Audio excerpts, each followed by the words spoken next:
Ya, baiklah Bapak Ibu. Salam dan bahagia Bapak Ibu guru hebat. Assalamualaikum warahmatullahi wabarakatuh.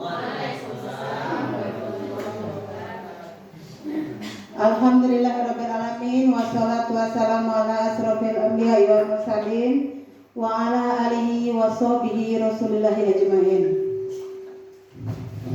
Baiklah Bapak Ibu semua, pada hari ini saya Azani CGP Angkatan 11 Kabupaten Tanah Datar akan memberikan diseminasi disiplin positif. Bagaimana sih disiplin positif itu bagi sekolah dan anak didik kita nantinya? Baiklah, sebelum kita mengikuti diseminasi disiplin positif pada hari ini, saya meminta kepada Bapak Ibu untuk berdiri untuk mencoba ya Bapak Ibu. Ini ada trik untuk anak didik kita nantinya ketika dia merasa lelah atau merasa bosan dalam pembelajaran. Baiklah. Buka tutup, bertepuk tangan. Buka tutup, bertepuk tangan lagi. Buka tutup, sambil tersenyum, hihi. Buka tutup, sambil tertawa, haha. Sambil itu sampai 3 kali sambil lebih cepat lagi ya Bapak Ibu ya. Yang awalnya kita buat untuk awalnya sedang saja dulu. Nah, 1 kita coba dulu Bang. 1, 2, 3. Buka tutup, bertepuk tangan. Buka tutup, bertepuk tangan lagi. Buka tutup, sambil tersenyum, hihi. Buka tutup, sambil tertawa, haha. Nah, lagi Bu, ya semangat. 3 kali lebih cepat dari sebelumnya ya. 1, 2, 3. Buka tutup, bertepuk tangan. Buka tutup, bertepuk tangan lagi. Buka tutup, sambil tersenyum, hihi. Buka tutup, sambil tertawa lagi. Buka tutup, sambil bertepuk tangan. Buka tutup, bertepuk tangan lagi. Buka tutup, sambil tersenyum, hihi. Buka tutup, sambil tertawa, haha. Oke. Jadi itu SDG-nya bisa kita gunakan untuk anak didik kita di kelas nantinya. Baiklah, saya akan menampilkan apa itu disiplin positif.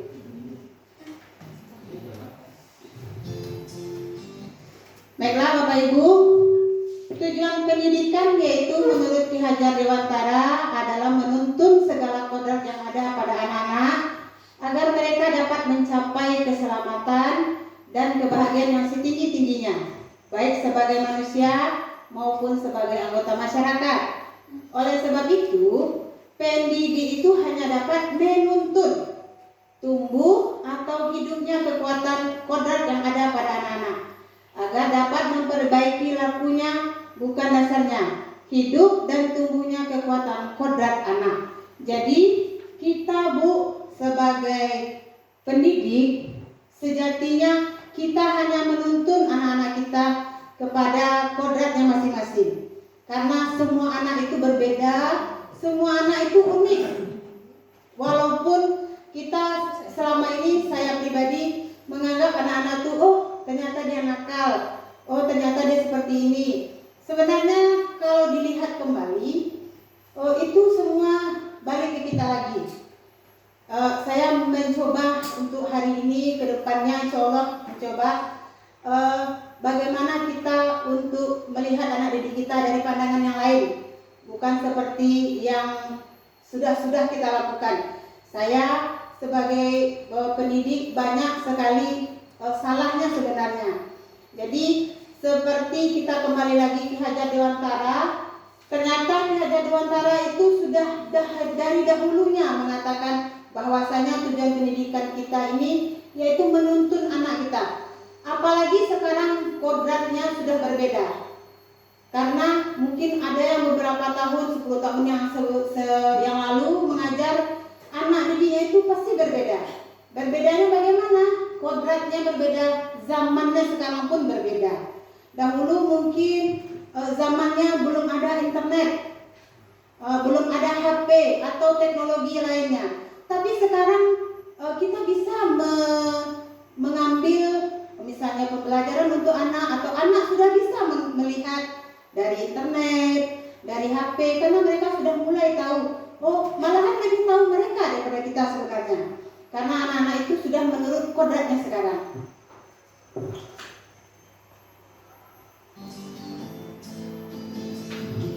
Jadi budaya positif. Budaya positif itu di sekolah yaitu nilai dan kebiasaan di sekolah yang berpihak pada murid agar mereka dapat berkembang menjadi pribadi yang kritis, penuh hormat, dan bertanggung jawab sesuai dengan profil pelajaran Pancasila. Pada saat ini mungkin peserta didik kita atau murid kita di Indonesia khususnya itu yaitu krisis karakter. Itu sudah menjadi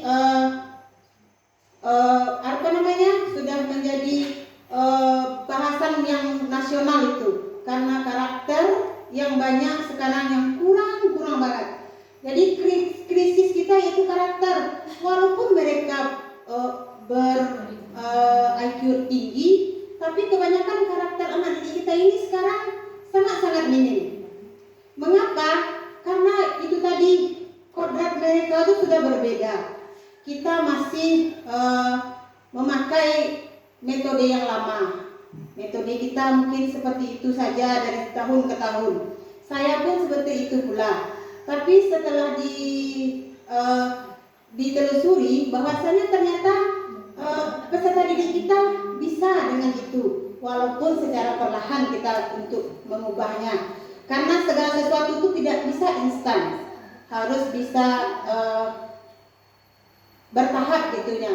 Karena peserta didik kita itu tidak langsung, karena kita bukan di sekolah saja yang bisa mengajarkan, di rumah mereka perlu belajar. Tapi karena di rumah itu tidak diajarkan seperti itu atau banyak kendalanya, jadi anak-anak kita masih seperti itu saja. Jadi di sekolah itu budaya positif wajib kita laksanakan. Seperti itu nilai dan kebiasaan di sekolah itu, kita wajib berpihak kepada murid. Kalau orang sekarang mengatakan kita berhamba kepada murid. Berhamba kepada murid itu bagaimana, Bu? Bahwasanya kita mengikuti cara belajar mereka. Bukan kita yang mengikuti mereka yang mengikuti kita, tapi kita yang mengikuti cara belajar mereka. Kadang ada siswa itu yang memang suka menggambarkan segala sesuatu itu dengan menulis.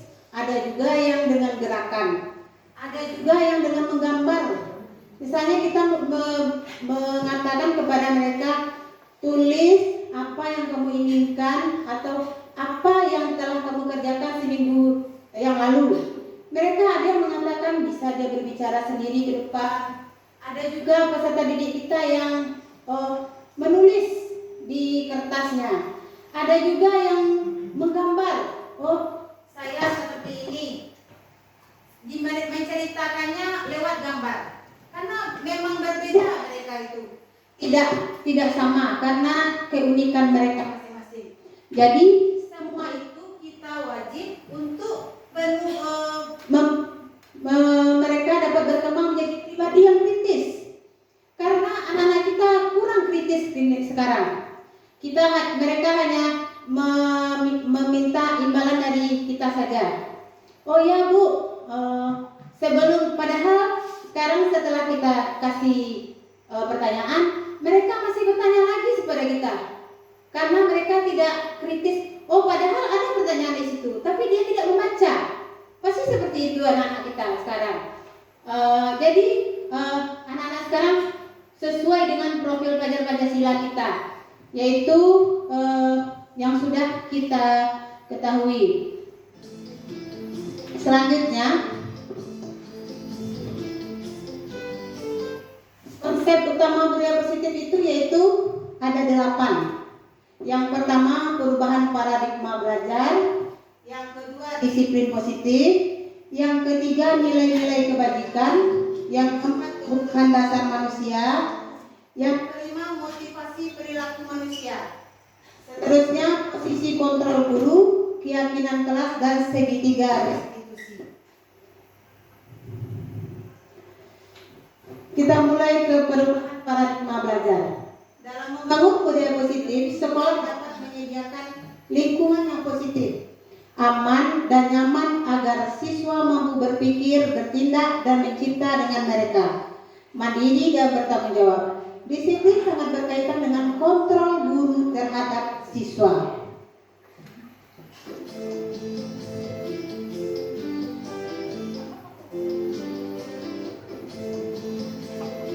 Baiklah, selanjutnya ini ada pertanyaan nih Bapak Ibu. Ini boleh kita coba. Anda dan teman Anda akan melakukan kegiatan cobalah buka. Silakan Ibu dan Bapak mencoba. Ibu dan Bapak itu adalah A. Tugas Anda adalah mengepalkan salah satu tangan Anda. Jadi kita kepalkan tangan kita. Coba Anda bayangkan bahwa Anda menyimpan sesuatu yang sangat berharga di dalam kepala tangan Anda. Ini ada sesuatu yang berharga bagi kita. Kita coba. Setelah itu Anda perlu menjaga benda tersebut sekuat tenaga Anda karena begitu pentingnya untuk kehidupan Anda.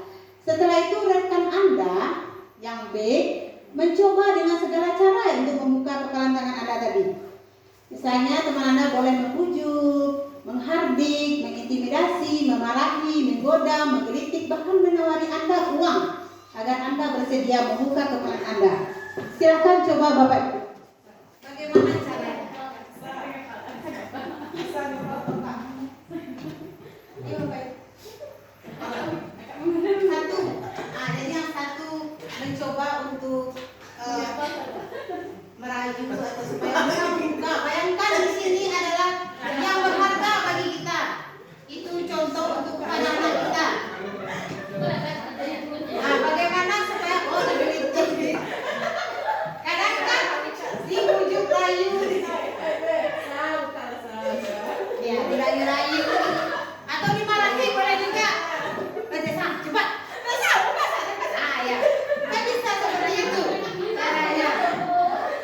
Pakai kita apa ya?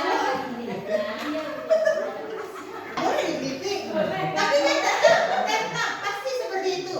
Anak kita ketika kita rayu, kita apa, pasti dengan kadang terbersit kita pasti akan memarahinya. Saya seperti itu juga.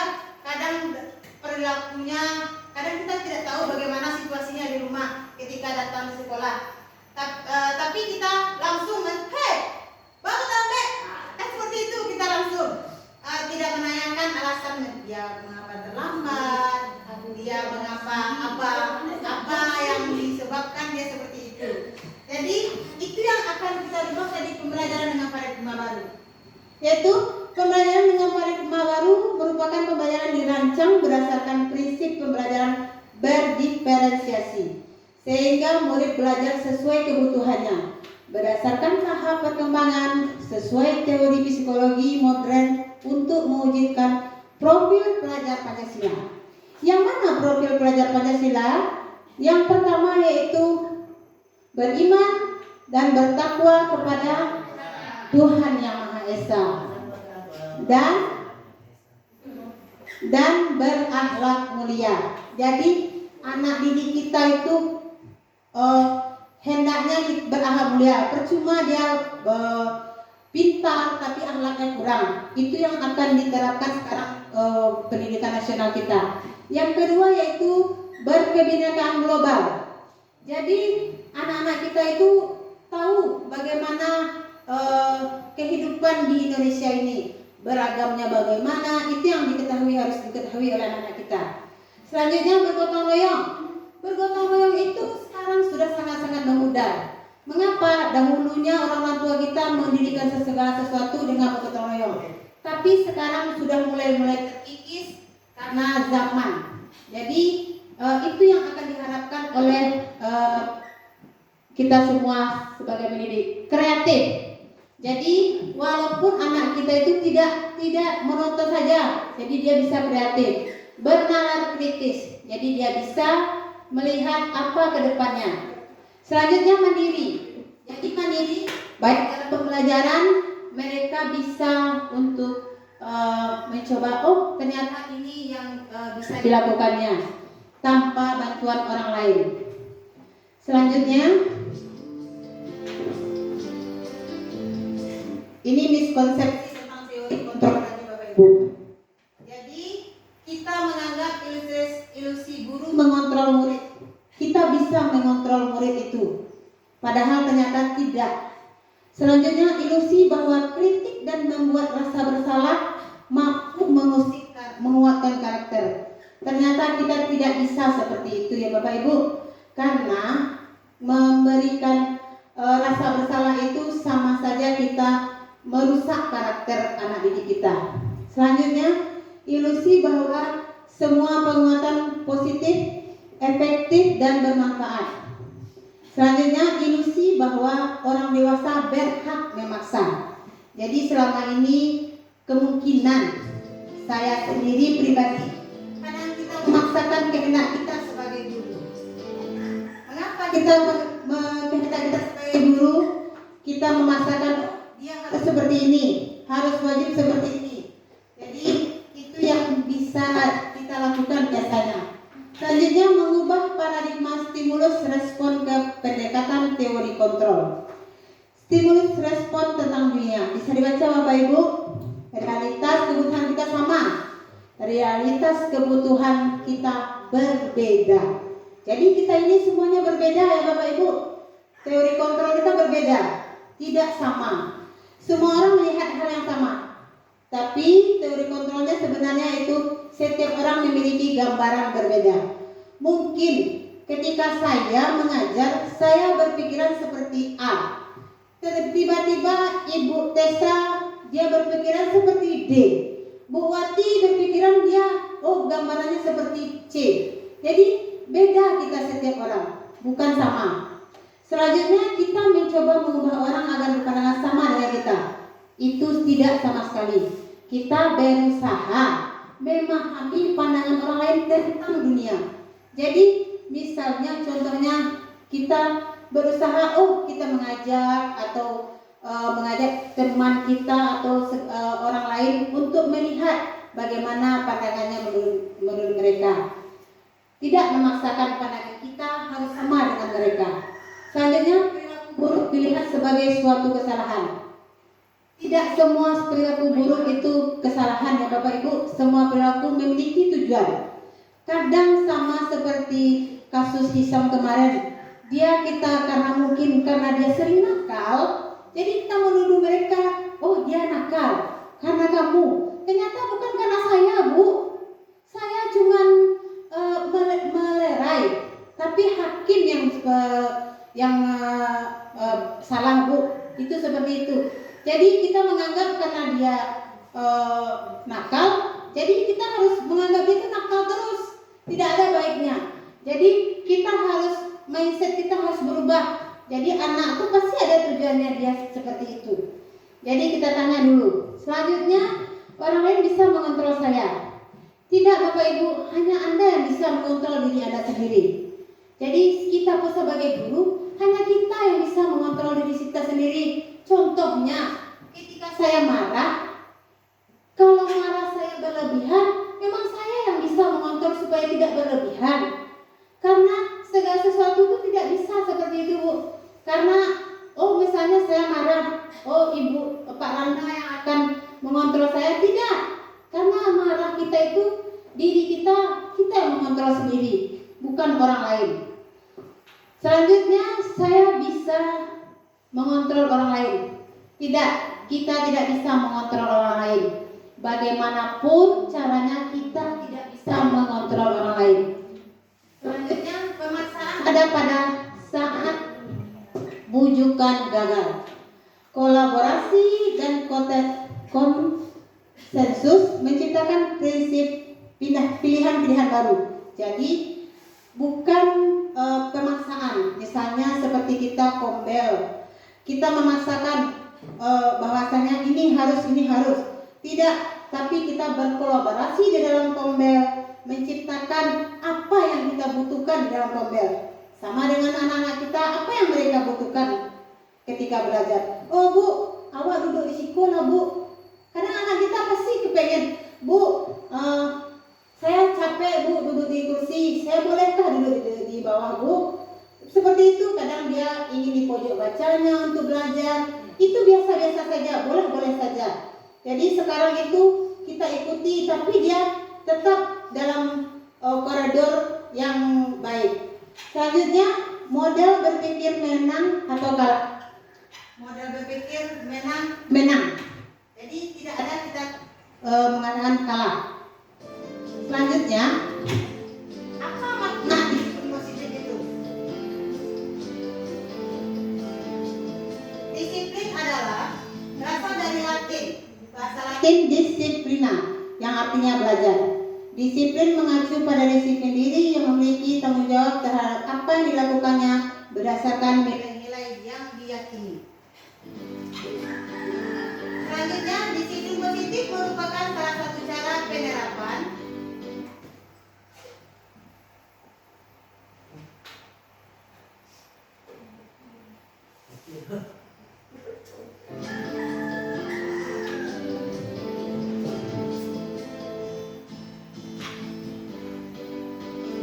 penerapan disiplin bertujuan untuk menumbuhkan kesadaran serta memberdayakan murid tanpa imbalan, penghargaan, ancaman atau hukuman.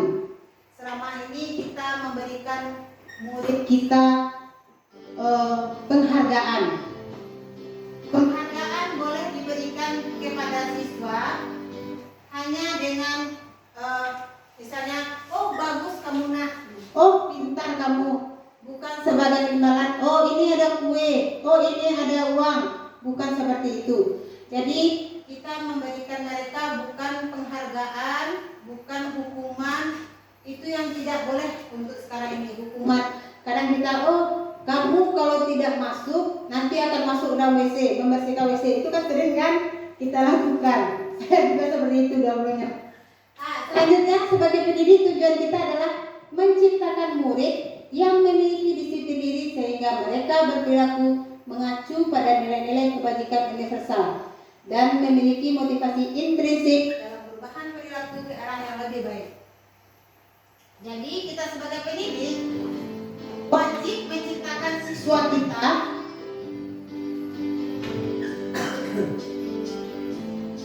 yang berperilaku baik. Selanjutnya, nilai-nilai kebajikan. Nilai yang disepakati bersama lepas dari suku bangsa, agama, bahasa maupun latar belakangnya. Program Pancasila, pada Pancasila sudah kita ketahui, beriman, bertakwa kepada Tuhan Yang Maha Esa dan berakhlak mulia. Mandiri, bernalar kritis, berkebinekaan global, bergotong royong, kreatif. IBO Primary Years Program. Toleransi. Jadi nilai-nilai kebajikan kita, toleransi, rasa hormat, integritas, mandiri, menghargai, antusias, empati, keingintahuan, kreativitas, kerjasama, percaya diri, dan komitmen. Keterampilan hidup atau life skill dapat dipercaya, lurus hati, pendengar yang aktif, tidak merendahkan orang lain, memberikan yang terbaik dari diri.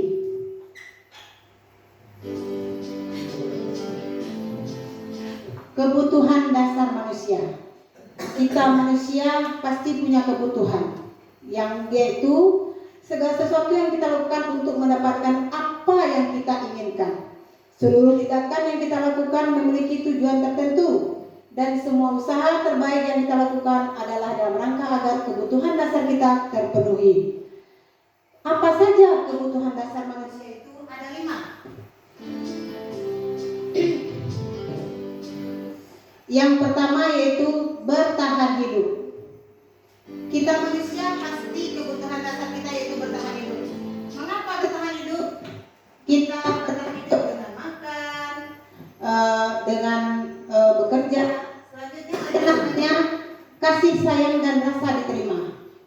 sebagai manusia pasti ingin merasa diterima. Ketika kita tidak merasa diterima, pasti hati kecil kita, oh ternyata seperti ini, kita tidak diterima oleh orang lain. Selanjutnya kebebasan, kesenangan dan penguasaan. Ini contoh kasus Dewi. Dewi adalah seorang guru kelas TKA. Bu Dewi sedang bingung menghadapi salah satu murid di kelasnya bernama Bayu.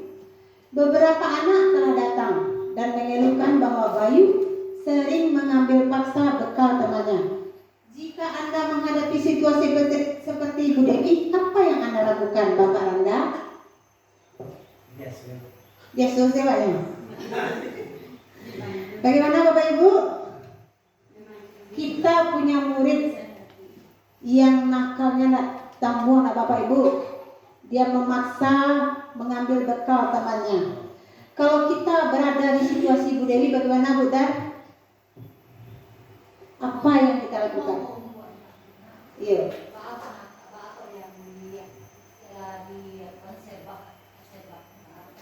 Iya. Dia benar Bu Dar ya. Kita lihat mengapa dia melakukan seperti itu. Pasti ada alasannya seperti itu.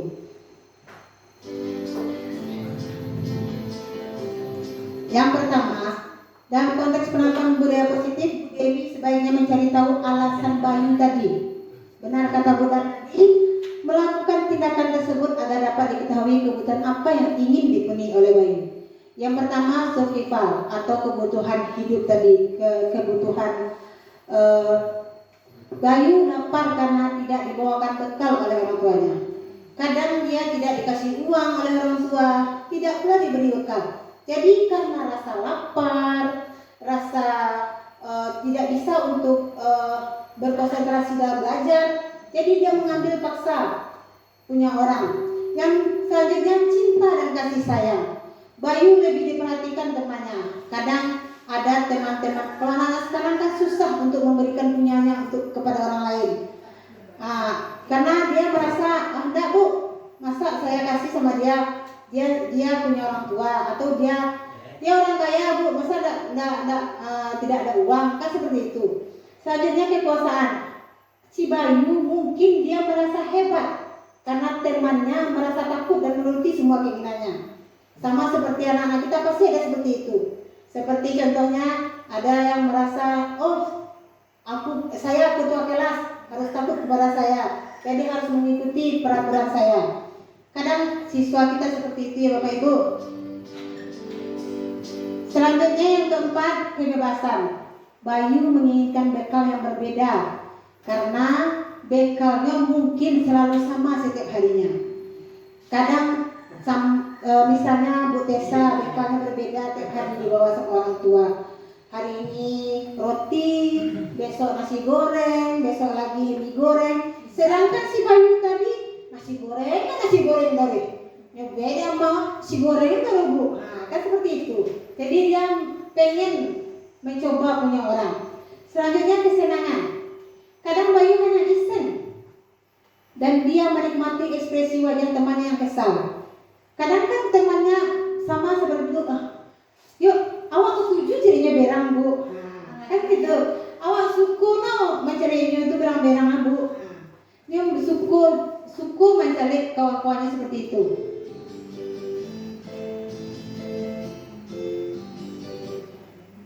Ini yang tadi Bapak Ibu, 5 kebutuhan manusia: bertahan hidup, makanan, pakaian, tempat tinggal, keamanan dan kesehatan. Yang kedua, rasa sayang dan rasa diterima. Rasa diterima, dipedulikan, berbagi, kerjasama, menjadi bagian dari kelompok. Pasti anak itu menginginkan seperti itu. Tidak mungkin anak tidak ingin kasih sayang. Kadang mereka di rumah tidak mendapatkan yang lebih dari itu. Yang ketiga yaitu penguasaan, yaitu harga diri, keinginan untuk dianggap, memimpin, berprestasi, diakui dan didengar. Kadang mereka di rumah tidak didengar oleh oleh orang tuanya. Dia menginginkan A, sedangkan ibunya menginginkan D. Jadi dia tidak bisa mengungkapkan apa yang dia mau. Selanjutnya kebebasan, yaitu mandiri, memiliki memiliki pilihan, mencoba hal baru, mampu mengendalikan arah dirinya. Selanjutnya kesenangan, bermain, humor, antusiasme, dan tertawa. Kadang anak-anak kita itu susah untuk tertawa. Mengapa? Karena di rumah sering didikte oleh orang tuanya. Oh, harus seperti ini, harus seperti itu. Sekarang kita masuk lagi motivasi perilaku manusia. Motivasi itu ada dua ya Bapak Ibu, motivasi ekstrinsik dan motivasi intrinsik. Untuk motivasi ekstrinsik adalah untuk menghindari ketidaknyamanan atau hukuman. Misalnya untuk mendapatkan imbalan atau penghargaan dari orang lain. Kalau intrinsik untuk menjadi orang yang mereka inginkan dan menghargai diri sendiri dengan nilai-nilai yang mereka percaya. Ini bedanya Bapak Ibu, hukuman, konsekuensi, restitusi. Jadi ada 3. Kalau hukuman itu tidak terencana, itu secara tiba-tiba. Kadang mereka, oh pilih sampah. Kalau kita itu kadang spontan saja. Selanjutnya kalau hukuman itu murid tidak tahu apa yang akan terjadi, tidak dilibatkan. Misalnya dia tidak tahu, kira-kira hukuman ibu boleh ya, selain kadang membersihkan WC, mengambil sampah, seperti itu. Setelah itu bersifat satu arah. Satu arah itu bagaimana Bapak Ibu? Itu satu arah kita kepada murid saja, bukan murid kepada kita, tidak ada timbal baliknya. Selanjutnya berupa hukuman fisik dan psikis.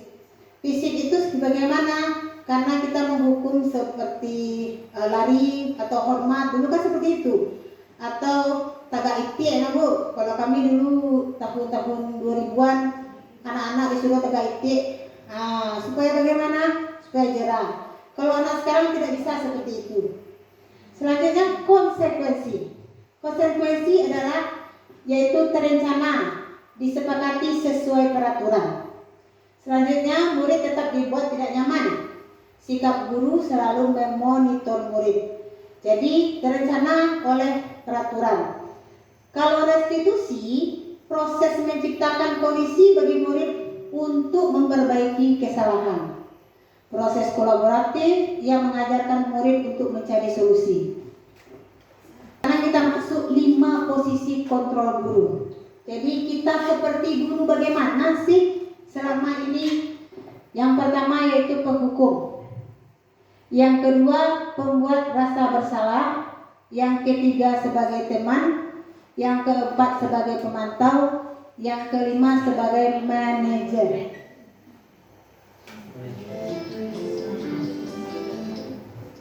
Bisa kita lihat videonya ya Bapak Ibu, yang bagaimana posisi penghukum itu.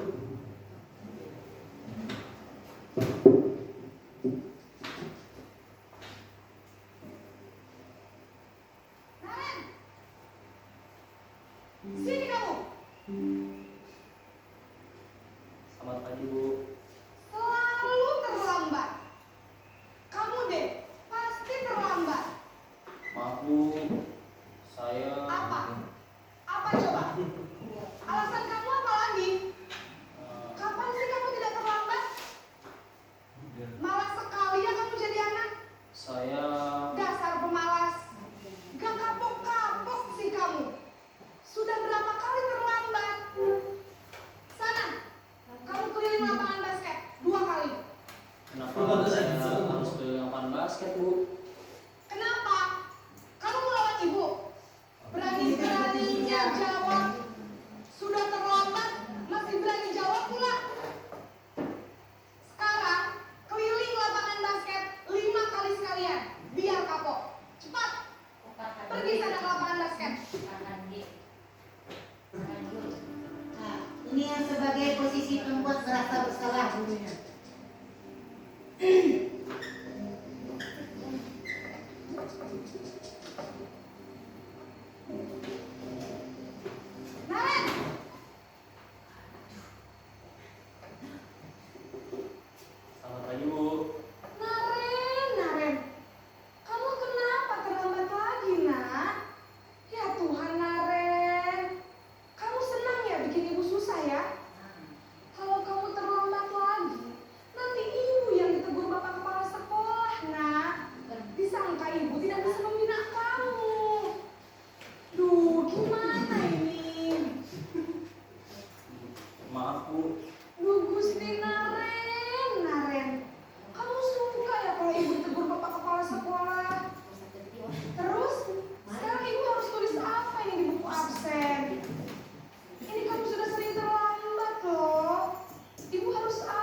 Bu, maaf sekali. Ya sudah, lain kali jangan bikin ibu susah lagi ya nak ya. Ibu tidak akan kuat lagi kalau kamu begini terus. Bisa jantungan kalau ibu tegur bapak kepala sekolah. Sana cepat kelas. Maaf ya Bu, maaf sekali. Nah, ini sebagai posisi sebagai teman.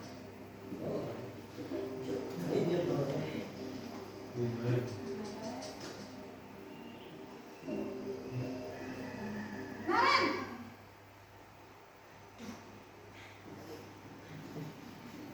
Selamat pagi Bu. wah sudah jam berapa ini nak? Terlambat lagi ya sayang. Iya Bu, habis ibu saya lupa bangunkan saya Bu. Kamu malah menyalahkan ibu kamu. Kamu bukannya anak yang larinya paling kencang. Kok terlambat sih? Iya Bu, saya memang terlambat bangun tadi. Jadi biarpun saya lari kencang, tetap kejar Bu. Ya sudah sana. Nanti lain kali larinya lebih kencang lagi ya. Biar gak terlambat lagi. Bikin seneng ibu. Demi ibu. Bisa kan? Bisa lah Bu. Ya sudah sana masuk kelas. Ibu beresin urusan absen kamu. Kamu ini ada tes saja. Ayo kita di posisi. Sekarang posisi pemantau atau monitor. Apakah ada bapak ibu seperti ini? Kalau no itu saja. Iya, bisa. Naren, Selamat pagi Bu. Naren, apa peraturan sekolah kita tentang jam berapa kita harus masuk sekolah, nak? Kita harus di sekolah jam 7 Bu. Iya betul, sekarang sudah jam 7.20. Naren sudah tahu konsekuensinya jika terlambat hadir. Paham Bu, saya harus tinggal kelas pas jam istirahat selama 20 menit. Iya benar, konsekuensinya demikian. Jadi nanti jam 9.30 pas istirahat, kamu harus tinggal di kelas, kerjakan tugas tambahan untuk ketertinggalan kamu, ya? Baik Bu. Ini posisi manajer.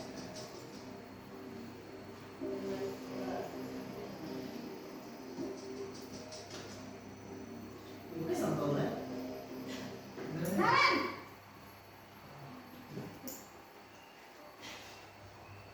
Selamat pagi Bu. selamat pagi Naren. Maaf Bu, saya terlambat. Iya, sekolah masuknya jam 7, sekarang sudah jam 7.20. Jadi sekarang bagaimana ini Naren? Maaf Bu, saya lupa setel alarm saya semalam. Baiklah, menurut kamu, keyakinan sekolah yang mana yang perlu kamu tingkatkan? Menghargai diri sendiri dan orang lain mungkin ya Bu. Setuju. Jadi, apakah Naren meyakini prinsip saling menghormati tersebut? Iya Bu, saya meyakininya. Apakah Naren bersedia memperbaiki masalah keterlambatan ini? Bersedia Bu. Bagaimana kamu akan memperbaiki masalah keterlambatan ini? Saya akan coba untuk tidak lupa menyetel alarm saya Bu. Baik, kalau Naren lupa menyetel alarm di rumah, ada orang yang kira-kira bisa bantu mengingatkan tidak? Ada Bu, kakak saya, Kak Emma. Ada lagi selain Kak Emma? Selain Kak Emma, ada ibu saya. Baik, jadi yang mengingatkan Naren adalah Kak Emma dan ibu kamu ya. Kira-kira akan mulai setel alarm kapan nih Naren? Setelah pulang sekolah, akan segera saya lakukan. Baik, jadi Naren akan setel alarm untuk bangun besok pagi dan akan diingatkan oleh kakak dan ibu dan Naren ya. Ada lagi yang mungkin perlu dilakukan Naren agar tidak terlambat bangun lagi. Tidak ada Bu. Baik Naren, terima kasih untuk kerjasama kamu. Sekarang kamu perlu kembali ke kelas untuk belajar. Baik Bu, terima kasih. Baiklah Bapak Ibu, tadi kita sudah lihat ada 5 posisi kontrol guru yang ditayangkan. Ada terhukum, pembuat rasa bersalah, ada teman, pemantau, dan manajer. kira-kira seperti apa kita selama ini? Bagaimana Bu Tessa? Sebagai apa? Di posisi apa kita selama ini Bapak Ibu? Kalau Pak Anda bagaimana? Sebagai teman. Kalau Pak Sandi? Sebagai teman. Kalau Ibu, Buddha? Ada kelima-limanya. Kalau Bu Tama? Bu Osi? Kalau Buddha? Kalau saya pribadi mungkin lebih banyak sebagai penghukum. Penghukum pasti kita menghukum siswa kita, tidak mungkin tidak. Tapi itu ternyata tidak baik. Posisi yang baik itu adalah manajer. Jadi bagaimana kita menempatkan diri sebagai guru yang bisa menjadi manajer, yaitu dengan membuat keyakinan kelas tentunya. Contohnya nanti kita bagaimana menerapkan hal-hal nilai-nilai kebajikan yang baik kepada siswa, karena memang nilai kebajikan tidak langsung instan kepada siswa kita. Pasti kita bertahap. Contohnya anak Pak Randa mungkin hari ini dia bergelantungan kepada Pak Randa atau dia datang ke depan terus seperti itu. Kalau kita mengingatkan kepada mereka terus menerus, pasti selama 1 tahun kita mengajar di kelas yang sama, pasti dia akan berubah. Paling kurang ada salah satu perubahan dalam dirinya. Nggak mungkin dalam target kita misalnya 10 ada karakter yang harus kita berikan kepada mereka. Paling kurang 2 selama setahun pasti dia akan berubah. Jadi saya mau bertanya kepada Bapak Ibu. Ini ada posisi kontrol apakah aku? Jika saya kecewa sekali dengan kamu, itu kata-katanya. Sebagai apa ini Bapak Nanda? Ya. Iya. Ini adalah posisi kontrol merasa bersalah. Kadang kita merasa, "Dah ibu awak nak, kau orang gaya awak." Seperti itu.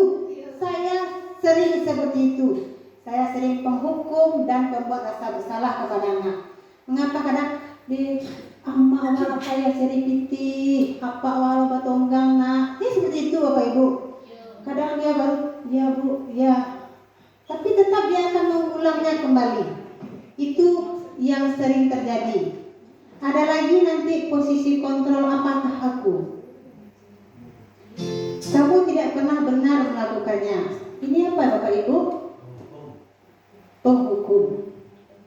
Karena tidak ada benar lewat tuh. Ya seperti itu. Apalagi dia sering nakal. Kalau sering itu capnya nak Bapak Ibu pasti nakal terus cewek. Tidak ada walaupun dia berbuat kebaikan 1 atau 2 kali, tapi tidak ada nampak kebaikannya dewa. Karena kita melihatnya memang ya nakal aja terus. Itu yang kita biasa lakukan. Selanjutnya, apa rencanamu untuk menyelesaikan masalah ini? Ini adalah manajer. Kita kembalikan kepada siswa kita. Yang iko yang ngacok lupu dewa Bapak Ibu. Kadang sama sekali tidak pernah melakukan loh. Malahan nado mengecen kayak itu.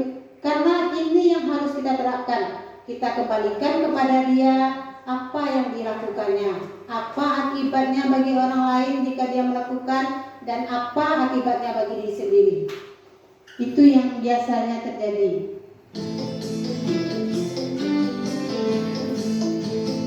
Ini apa Bapak Ibu? Ayolah lakukan di Bapak atau Ibu ya. Ini sebagai teman. Sekarang awak acak jadi kawan kalau ada anak murid ada Bapak Ibu. Kalau ini kamu tidak akan mendapat nilai jika tidak mengerjakan tugas. Ini sebagai pemantau. Jadi kamu tidak akan mendapat nilai jika tidak mengerjakan tugas. Tidak kalian kerajon, ada dapat nilai Pak doh. Pasti seperti itu mengecek Bu. Ini adalah posisi kontrol.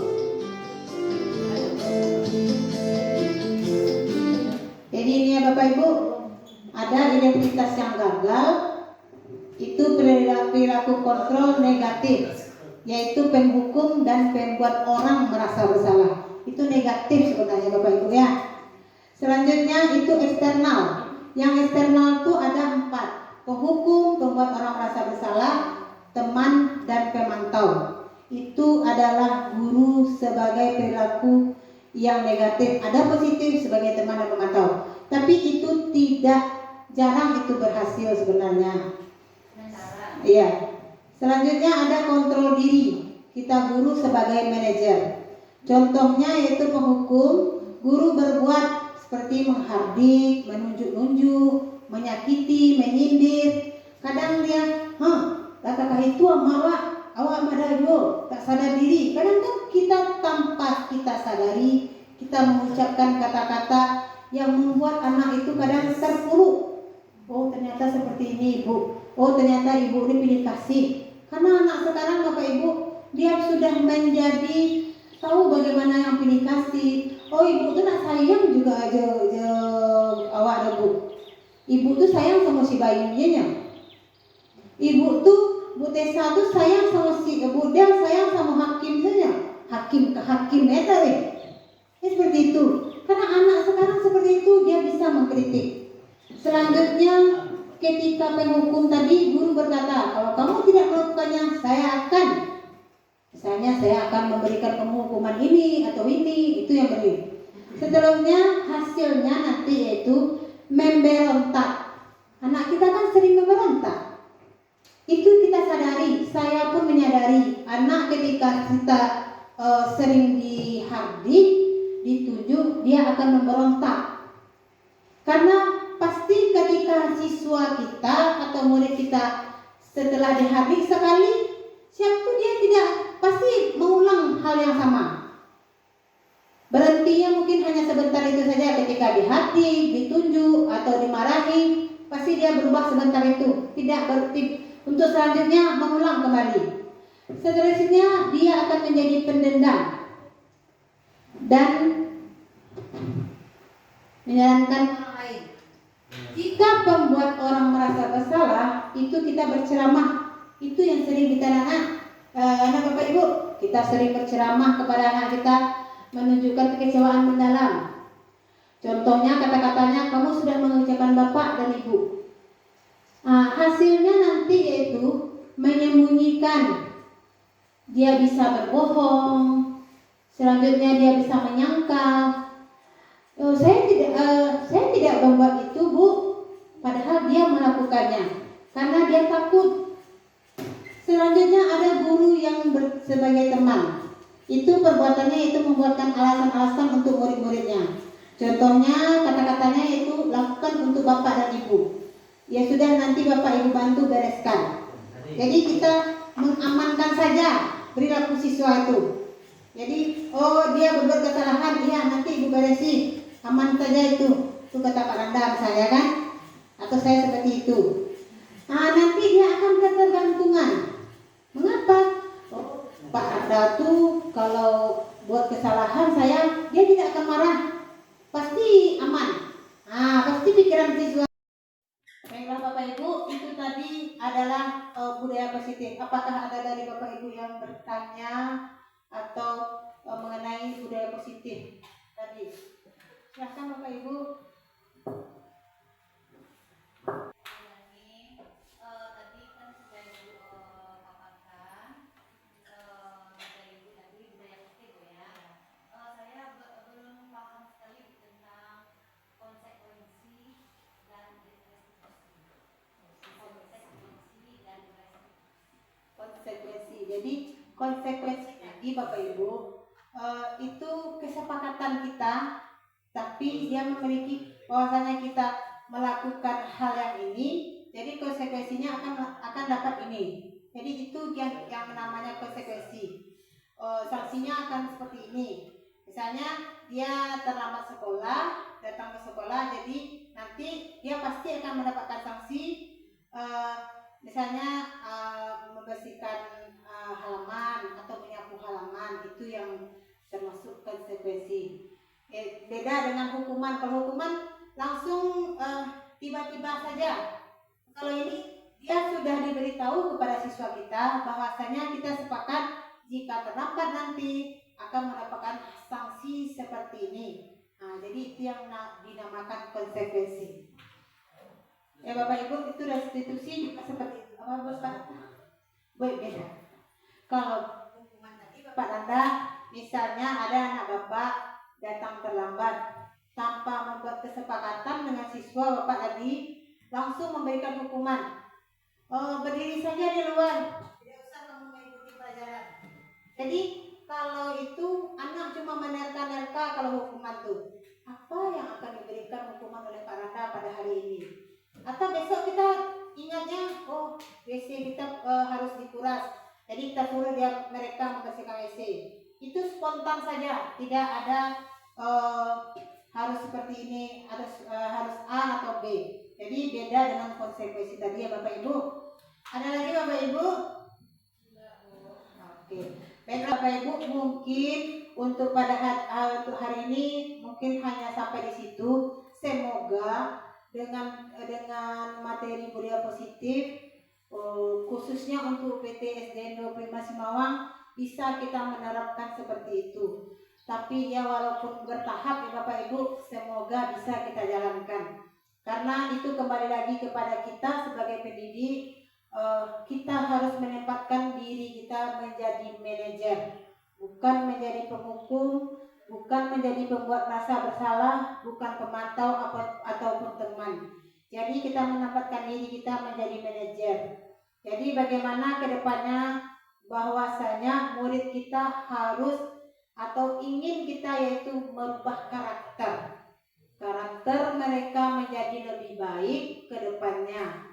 Tidak hanya nilainya yang tinggi atau prestasinya seperti apa, tapi karakternya terlebih dahulu yang kita ubah. Jadi mungkin hanya itu yang dapat saya sampaikan pada hari ini Bapak Ibu.